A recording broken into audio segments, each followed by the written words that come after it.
সম্মানিত শিক্ষক মণ্ডলী, যারা মাধ্যমিক ও উচ্চ মাধ্যমিক শিক্ষা বোর্ডের অধীন এসএসসি ২০২১ অ্যাসাইনমেন্টের নম্বর এন্ট্রি করার পরে এডিট করা নিয়ে ভাবছেন, তাদের জন্য আজকের এই ভিডিও আশা করি শুরু থেকে শেষ পর্যন্ত দেখবেন। তাহলে পুরো প্রক্রিয়াটি আপনারা ভালোভাবে বুঝতে পারবেন।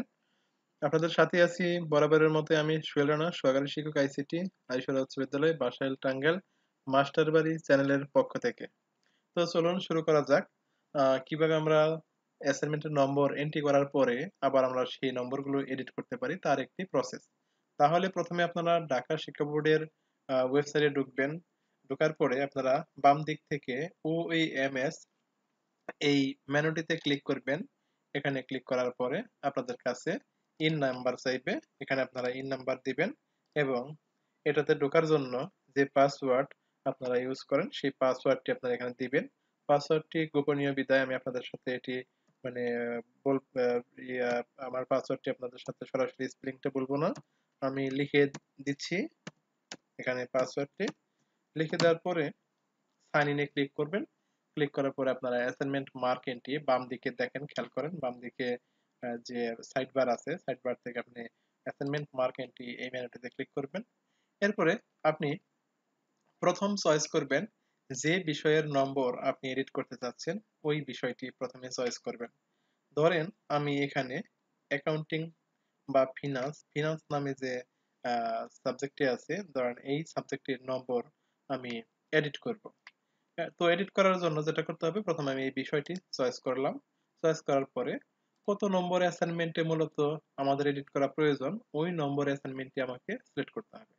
ধরেন আমি ১ নম্বর অ্যাসাইনমেন্ট অথবা ২ নম্বর অথবা ৩ নম্বর, আমি ৩ নম্বর অ্যাসাইনমেন্টের নম্বর এডিট করব। তো এডিট করার জন্য আমি অ্যাসাইনমেন্ট নং ৩ এটিতে ক্লিক করলাম।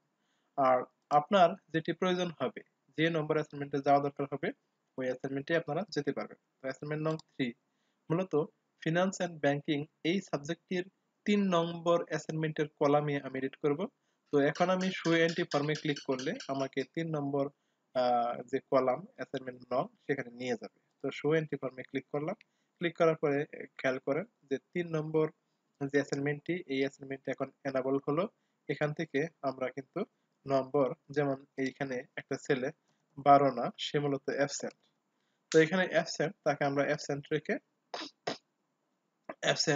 রেখে আমরা এই নাম্বারটি এন্ট্রি করলাম। ধরেন এইটুকুই অ্যাবসেন্ট এই করার মানে সুযোগ। এরপরে যদি যেমন এই ছেলেটা পেয়েছেন ৯, যদি মনে করেন এখানে আপনি দিবেন এটা লিখে ১২, তবে দিতে পারেন। ঠিক আছে? তো আমার শুধু এখানে একটা মাত্র অপশনে বলছিল আর এখানে ৯ ছিল। তো আমি এখানে ৯ দিয়ে দিলাম। আর আমার বলছিল মূলত এই অংশে এই ছেলেটি মূলত অ্যাবসেন্ট। এই অ্যাসাইনমেন্ট সে জমা দেয়নি। এখানে আমরা এটা দিয়ে দিচ্ছি। আর যদি মনে করেন যে নেক্সট টাইমে আমাদের ২৩ তারিখের পূর্বে বা ৩০ তারিখের মধ্যে এই ছেলেটি আমাদেরকে অ্যাসাইনমেন্টে জমা দিল লিখে, তাহলে আমরা কিন্তু চাইলে তার নম্বরটি, তার খাতাটি মূল্যায়ন করে তার সেই নম্বরটি আমরা এখানে আবার লিখে দিতে পারি। ডাবল এর পরিবর্তে আমরা এটা ডাবল এতে ক্লিক করে ব্যাকস্পেস দিয়ে কেটে আমরা এখানে সে যদি ১২ পায় তাহলে আমরা এভাবে লিখে দিতে পারি। লিখে দিয়ে একটু বাইরে ক্লিক করলে আপনার এটা এই যে হয়ে যাবে, মানে এটা ওকে হয়ে যাবে। হ্যাঁ, তো আমরা এইভাবে অ্যাসাইনমেন্টের নম্বর এডিট করতে পারি। তো আশা করি সম্মানিত শিক্ষক মন্ডলী এই বিষয়টুকু বুঝছেন। তো এই অবস্থায় আপনি যেহেতু প্যানেলটিতে ঢুকে গেছেন, এই অবস্থায় এটাকে ধরেন করলেন, আপনি এডিট করলেন। এডিট করার পরে যদি কখনো আবার যদি মনে হয় যে অন্য বিষয়ে চলে যাবেন, তো এখানে সরাসরি অন্য বিষয়ে চলে যেতে পারেন। আর যদি মনে হয় না অ্যাসাইনমেন্ট নং 1 বা 2 তে চলে যাবেন এই সাবজেক্টটি, তাহলে সাবজেক্টটি ঠিক রেখে উপরের দিকে সাবজেক্টটি ঠিক রেখে আপনি যদি অ্যাসাইনমেন্ট নং 2 তে ক্লিক করে শো এন্ট্রি ফর্মে ক্লিক দেন, তাহলে এই লাইনটি আবার ইনঅ্যাক্টিভ হয়ে যাবে, এই লাইনটি আপনার এনাবল হয়ে যাবে, লেখার জন্য সুযোগ দিবে। যেমন আমি অ্যাসাইনমেন্ট নং 2 তে সিলেক্ট করে আমি শো এন্ট্রি ফর্মে ক্লিক দিলাম। ক্লিক দিলে দেখেন অটোমেটিক্যালি আমার 3 টা এখন ডিসেবল হয়ে গেল। আমার এই যে 2 টা এনেবল হয়ে গেল। এখানে লেখার সুযোগ দিচ্ছে। মানে এখানে আপনি চাইলেই যেকোনো সংখ্যা কেটে আবার লিখতে পারবেন। কিভাবে কাটবেন? অবশ্যই আপনি নাম্বারের ডান দিকে ক্লিক দিয়ে কিবোর্ডের ব্যাক স্পেস চাপলে আপনার এই নাম্বারটি কেটে যাবে।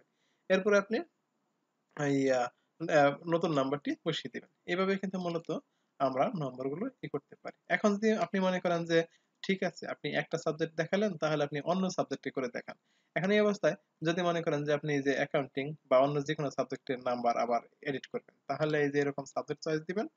প্রথমে সাবজেক্ট চয়েস দেওয়ার পরে তারপরে যত নং অ্যাসাইনমেন্টের মধ্যে স্টুডেন্টের নম্বর এডিট করা দরকার, প্রথমে ওই নংটা চয়েস করতে হবে। ধরেন আমি আমি অ্যাকাউন্টিং এর ২ নাম্বার অ্যাসাইনমেন্টে ভুল আছে, সেটা আমি এন্ট্রি করব। বা ১ নম্বরটা একটা ধরলেই হলো, যে আমি ধরেন ১ নাম্বারটা এন্ট্রি করলাম, চয়েস করলাম। তো এই অংশে শো এন্ট্রিতে ক্লিক করবেন। শো এন্ট্রিতে ক্লিক করার পরে দেখেন অটোমেটিক্যালি আপনার এই যে এই নম্বরটা আপনার এখানে ভিজিবল হয়ে যাবে। তো আমি এই ইতিপূর্বে ১ নম্বর অ্যাসাইনমেন্টের তথ্য হাতে পেয়েছিলাম বিধায় ১ নম্বরটি এন্ট্রি করে রেখেছিলাম। সেটি অলরেডি এখানে সেভ হয়ে আছে। আর যেমন আ এ এ ২ নম্বরেরটি পাইনি, ৩ নম্বরটি পাইনি। এগুলো কিন্তু আমি চাইলে এখন নতুন করে এন্ট্রি করতে পারবো। তো নতুন এন্ট্রি করা আর পুরনোটা এডিট করা প্রায় সেম, একই প্রসেস। আপনারা এইভাবে আ করতে পারবেন। নাম্বারগুলো এডিট করতে পারবেন। তো যাদের এরকম মানে ভয়ভীতি কাজ করে যে আমি তাহলে নাম্বারগুলো এডিট করব কিভাবে? আশা করি এই ভিডিওটি পুরোপুরি দেখলে আপনারা নম্বরগুলো এডিটের প্রক্রিয়াটি বুঝতে পারবেন। তো যদি আপনাদের এই ভিডিওটি ভালো লেগে থাকে তাহলে অবশ্যই লাইক দিবেন এবং আপনাদের এর বিষয়ে কোনো মতামত থাকলে নিচে কমেন্ট বক্সে কমেন্টস করবেন। আর কারো কোনো মানে প্রবলেম থাকলে সে বিষয়েও আপনারা মতামত জানাবেন। আমরা আপনাদের এটার সমাধান দেওয়ার চেষ্টা করব। আর অবশ্যই আমার মাস্টার বাড়ি নামে যে চ্যানেলটি আছে এই চ্যানেলটি সাবস্ক্রাইব করবেন আর পাশে থাকা বেল বাটনটি আপনারা বাজিয়ে রাখবেন। তাহলে এই শিক্ষামূলক নতুন নতুন ভিডিওগুলো যেগুলো আমি পরবর্তীতে ইউটিউবে ছাড়বো বা বানাবো, সেগুলো আপনারা অটোমেটিক্যালি তার একটি নোটিফিকেশন পেয়ে যাবেন এবং আপনারা চাইলে খুব সহজেই সেই ভিডিওটি দেখতে পারবেন। তো ধন্যবাদ সবাইকে। ভালো থাকবেন, সুস্থ থাকবেন। আল্লাহ হাফেজ।